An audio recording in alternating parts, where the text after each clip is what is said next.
কোরআনুল কারীমের মধ্যে আছে বাপ, সমস্ত বেঈমান নাফরমান পাপী মৃত্যুর পূর্বে মালাকুল মউত আজরাইলকে সামনে দেখলে, কোরআনে আছে হাত্তা ইদা জাআ আহাদাহুমুল মাউত ক্বালা রাব্বিরজিউন,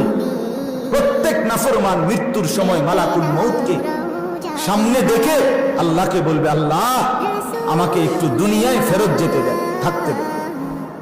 লাআল্লি আমালু সালিহান ফীমা তারাকতু, আয় আল্লাহ যে আমলগুলো ছুটে গেছে করি নাই সেই আমলগুলো করব, আপনি একটু সুযোগ দেন।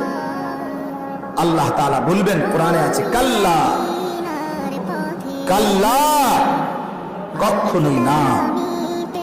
না নাফরমান আর হবে না, ইন্নাহা কালিমাতুন হুয়া কাইলুহা, এটা তোর কথার কথা, এটা তোর কথার কথা। এইবার